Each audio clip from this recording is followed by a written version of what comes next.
चलिए बच्चे ध्यान से समझिएगा। आपके बोर्ड पर जो प्रश्न लिखे गया है, sin a बराबर 3/4 हो तो cos a और tan a का मान ज्ञात करें। प्रश्न आपका क्लास 10वां का 8.1 का क्वेश्चन नंबर 3। क्वेश्चन है sin a बराबर 3/4 हो तो cos a और tan a का मान ज्ञात करें। इस प्रकार के प्रश्न आपके बोर्ड के एग्जाम क्लास 10वां में हर साल पूछे जाते हैं, इसलिए इस मैथ को आप लोग बढ़िया से समझ लीजिएगा। 2025 के एग्जाम में भी इसके आधार पर आपको मैथ रहेगा। हर साल इसके आधार पर मैथ पूछे जाते हैं, इस साल भी आपको पूछे जाएगा, इसलिए इस मैथ को बढ़िया से समझिएगा। इस प्रकार को मैथ को सबसे पहले हम यहाँ पर इसका एक त्रिभुज बनाएंगे, समकोण त्रिभुज, जिसका नाम हम ए बी सी रखेंगे। यहाँ पर आपका लंब 90 डिग्री का कोण बनता है, लिखेंगे चूंकि दिया है sin a बराबर 3/4। ये हमारा प्रश्न में दिया है, उसको हम लिख दिए। अब ध्यान से समझिएगा इसको। sin थीटा बराबर सूत्र होता है लंब बटा कर्ण, तो इसको लिखेंगे sin a के लिए, अर्थात कोण a के लिए पूछा गया है, तो कोण a के लिए नीचे वाला लंब हो जाएगा, ऊपर वाला आधार, और कर्ण में कोई बदलाव नहीं होता है। तो आपका BC हो जाएगा लंब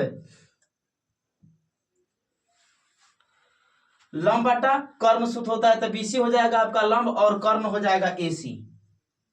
तो हमने लंब बटा कर्ण लिख दिए बराबर में 3/4। अब यहां समझिएगा BC का मान 3 हो गया और AC का मान 4 हो गया, तो यहां पर हम 4 रख दिए। अब हमको क्या मालूम है, AB मालूम नहीं है, तो इसको हम ज्ञात करेंगे। कैसे, ध्यान दीजिएगा। लिखेंगे अब त्रिभुज ABC में कोण B बराबर कितना डिग्री, 90 डिग्री। तो पाइथागोरस प्रमेय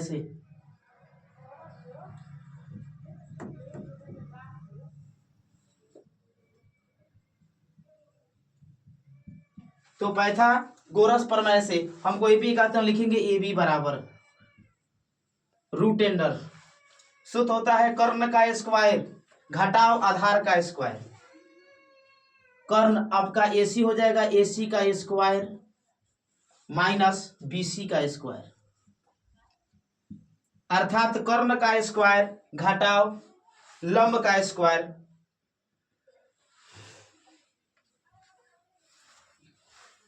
AB बराबर √, AC का मान कितना है 4, तो 4 का स्क्वायर, माइनस BC का मान कितना है 3, तो 3 का स्क्वायर लिखेंगे। 4 का स्क्वायर 16 और 3 का स्क्वायर 9। 16 में से 9 को घटा देंगे, कितना हो जाएगा √7 हो जाएगा। AB का मान कितना निकल कर आया √7, कितना निकल कर आया √7, तो यहाँ पर √7 हम लिख देंगे। अब हमको क्या ज्ञात करना है, cos A, तो लिखेंगे तो cos A बराबर अर्थात कोण A के लिए cos का सूत्र आधार बटा कर्ण होता है, तो आधार आपका AB हो जाएगा। कोण A के लिए आधार आपका AB हो जाएगा, आधार बटा कर्ण, तो AB बटा AC।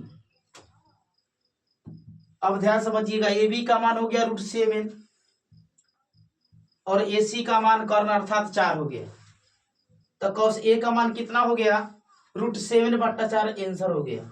उसके बाद में tan A निकालना है, लिखेंगे पुनः tan A बराबर, तो कोण A के लिए सूत्र होता है tan थीटा बराबर लंब बटा आधार, तो लंब आपका BC हो जाएगा, तो लिखेंगे BC, आधार आपका AB हो जाएगा बटा AB। BC का मान 3 है तो 3 लिख देंगे, और AB का मान आपका √7 है तो √7 लिख देंगे। आपका tan A निकल गया कितना 3/√7। अब ध्यान दीजिएगा, इस टाइप के प्रश्न आपके हर साल बोर्ड के एग्जाम क्लास 10वां में पूछा जाता है, इसलिए इस मैथ को, इस प्रश्न को आप लोग समझ लीजिएगा।